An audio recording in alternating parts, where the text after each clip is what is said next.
Good morning to all of you. Today we have talk about the topic M-array signaling. Before starting this topic, we want to just understand what is M-array. Guys, we have already study about ASK, PSK and FSK system. And in these types of system, we have seen there are, or we can say that if we talk about the message bit, there are two types of message bit, either 0 or 1. And according to these two bit 0 और 1, we have two types of signal. अगर हम इस example में PSK को लें तो PSK में 1 and 0 के केस में एक टाइम में आपको जो सिग्नल मिलता है वो आपका सेम फेज में मिलता है जो आपके वहां पे कैरियर है, और 0 के केस में आपका सिग्नल 180 डिग्री फेज शिफ्ट में आपको ऑब्टेन होता है. तो इस टाइप से हम ये कह सकते हैं कि दो मैसेज सिग्नल के अकॉर्डिंग आपका दो टाइप के आपको सिग्नल आउटपुट में मिलते हैं. या वी कैन से दैट यहाँ पे हम इसको अनदर वे में ले सकते हैं कि आपका वहाँ पे मैसेज बिट दो टाइप की हैं, या तो आपका 1 है या तो 0 है. तो ये जो आपका काउंटिंग है 2, 0 और 1 की, या दो टाइप के जो आपके सिग्नल हैं एक सेम फेज में एक 180 डिग्री फेज शिफ्ट में, इसको हम बोलेंगे इट इज एरे. तो हम ये कह सकते हैं कि पीएसके आपका 2 एरे है. अगर हम इसी में सेम क्यूपीएसके को देखें तो क्यूपीएसके में हमारा मैसेज बिट के जो एट ए टाइम आपका एक मैसेज बिट होता है वो 2 बिट का होता है, और उसके आपके 4 कॉम्बिनेशन हो सकते हैं.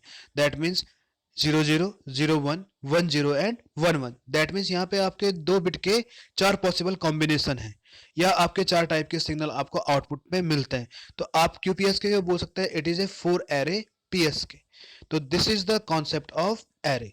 तो जितने नंबर ऑफ सिग्नल होंगे या जितने नंबर ऑफ पॉसिबल कॉम्बिनेशन या जितने नंबर ऑफ आपके बिट हो सकते हैं उसके अकॉर्डिंग आप बोलेंगे कि it is array. That means simple PS के केस में आपका 2 एरे, क्यूपीएसके के केस में आपका 4 एरे. अगर आपका सपोज 3 बिट पीएसके है तो 3 बिट पीएसके में आपका हो जाएगा 8 बिट एरे. यहाँ पे आपका दो टर्म आती हैं, one is M and another is N. तो एम होता है आपका नंबर ऑफ एरे और एन होता है आपका नंबर ऑफ बिट. जैसे हम पीएस के केस में एट ए टाइम आप सिंगल बिट लेते हो तो वहां पे आपका एन, कैपिटल एन आपका 1 हो जाएगा, और एम एम हो जाएगा आपका 2. और आपका एम और एन में हर एक एरे के केस में या हर एक सिग्नलिंग में आपका एम और एन में एक पर्टिकुलर रिलेशन होता है, M equals to 2 to the power N, जिसको हम यहाँ पे इस फॉर्मूले से शो कर रहे हैं. तो यहाँ पे आपका m हो गया नंबर ऑफ एरे, और this capital N is number of bit at a time. Now the another thing is what is the advantage of large array.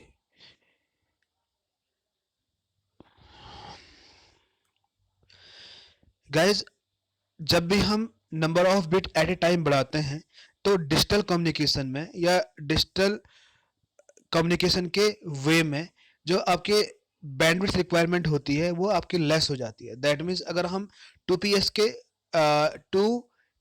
के या 2 एरे पी एस के और 4 पी एस के की बात करें तो 4 पी एस के में आपका या 4 एरे पी एस के में आपका बैंडविड्थ रिक्वायरमेंट कम होगी विथ कंपैरिजन टू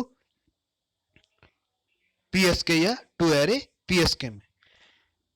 ये तो आपका इसका एडवांटेज हो गया. अगर हम इसमें डिसएडवांटेज देखें तो डिसएडवांटेज आपका ये है कि यहाँ पे आपका number of bit at a time बढ़ रहा है, तो इट इज ऑब्वियस कि जो आपके यहाँ पे सिस्टम की कॉम्प्लेक्सिटी होगी वो आपका इंक्रीज कर जाएगा. सेकंड थिंग इज कि आपका जो यहाँ पे ट्रांसमिटेड पावर आपका इंक्रीज हो जाएगा. एंड साथ ही साथ इसके अलावा आपका एक ड्रॉबैक और है कि इसमें आपका एरर प्रोबेबिलिटी भी इंक्रीज हो जाएगी. Now we have discuss the first topic in this array signaling, it is bandwidth. अगर हम 2 एरे पीएसके को देखें तो 2 एरे पीएसके में हमने डिस्कस किया हुआ है कि जो हमारा एमटी होता है, एमटी चाहे वो आपका 1 हो या जीरो हो। तो 1 और 0 का जो आपका टाइम डोमेन में बिट होता है, bit duration, this is TB. और जब इस पे हम फ्रीक्वेंसी एनालिसिस करते हैं, that means Fourier transform apply करते हैं, तो जो हमारा फूरियर ट्रांसफॉर्म के बाद हमको आउटपुट मिलता है, उस आउटपुट का जो अपर साइड होता है this is 1/TB and lower side is -1/TB। जितना आपका ये ड्यूरेशन है जस्ट इसका अपोजिट इनवर्स। इसी टाइप से अगर हम इसको अप्लाई करते हैं अपने मॉड्यूलेशन सिग्नल में या पीएसके सिग्नल में, तो पीएसके सिग्नल में जब हम इस पे फ्रीक्वेंसी एनालिसिस करते हैं तो आपका फ्रीक्वेंसी मॉड्यूलेट हो जाता है, दैट मीन्स आपका कन्वर्जन हो जाता है।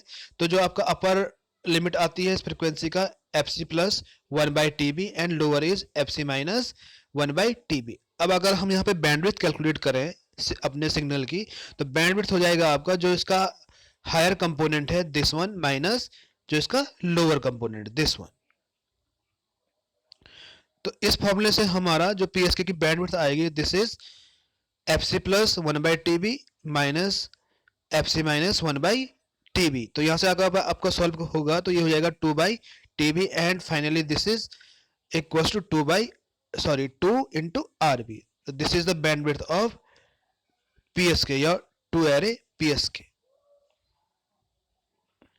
इसी तरीके से हम अगर 4 एरे पीएसके देखें या इसको हम अनदर वे में कहते हैं क्यूपीएसके, तो इस केस में हमारा जो number of bit at a time transmit होती है दिस इज 2 बिट। तो दिस 2 बिट का जो आपका एक सिंगल सैंपल टाइम में जो आपका बिट ड्यूरेशन होगा दिस इज 2 TB। और अगर हम इसको फ्रीक्वेंसी डोमेन में बदलें तो आपका this diagram show the frequency analysis of this message signal.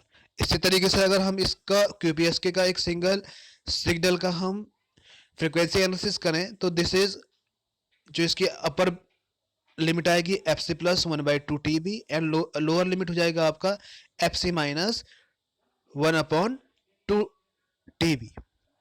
अब अगर हम इसमें बैंडविड्थ कैलकुलेट करें तो बैंडविड्थ सिंपली हो जाएगा आपका this factor minus this factor, और we can say that fc plus 1/2b minus fc minus 1/2b। तो जब हम इसको सॉल्व करेंगे तो ये सिंपली आ जाएगा आपका 2/2TB, या हम इसको कह सकते हैं 2RB/2। अगर हम इसको गाइज एक जनरल वे में डिस्कस करें तो यहाँ पे जो आपका इसके number of bit that means this is n at a time जितनी आपकी नंबर ऑफ बिट ट्रांसमिट हो रही हैं, और ऊपर आपका 2TB है, तो ये इसका आपका एक जनरलाइज्ड फॉर्म निकल गया।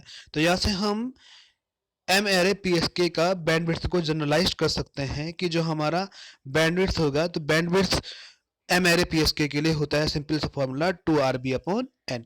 तो अगर हम इस फॉर्मूले को अप्लाई करें 2PSK में तो 2PSK में हो जाएगा आपका 2RB बाई, यहाँ पे n इक्वल टू 1 होता है तो 2RB/1 दैट मीन्स 2RB, जो हम प्रीवियसली डिस्कस कर चुके हैं कि इतना ही आपकी इसमें बैंडविड्थ आती है। 4PSK में देखें तो 4PSK में आपका 2RB/n दैट मीन्स 2RB/ यहाँ पे n इक्वल टू 2 है तो यह आपका RB, ये आपका सेम है। ऐसे हम 8PSK में देखें तो this is 2RB/n that means 2, यहाँ पे आपका 8PSK की बात कर रहे हैं तो that means number of bit कितनी है आपकी एट ए टाइम 3 बिट, तो 2RB/3 दैट मीन्स 2RB/3, ये आपका फाइनल बैंडविड्थ हो जाएगा 8 एरे पीएसके का। अगर हम इसको 64PSK की बात करें तो that means 2RB/6 that means RB/ guys यहाँ पे 3, यहाँ पे आपका ये थोड़ा मिस्टेक हो गया है, दिस इज RB/3 होगा। दैट मीन्स आप एक simply band M array PSK का सिंपली बैंडविड्थ कैलकुलेट कर सकते हो 2RB/n फॉर्मूले से। That means this formula is इस फॉर्मूले से। तो ये आपका ये फॉर्मूला आपका इंपॉर्टेंट है competition exam as well as आपका जो भी एग्जाम होगा उसके लिए आपका this formula is important for bandwidth calculation of M array PSK. Now the second topic is phase shift of M array PSK.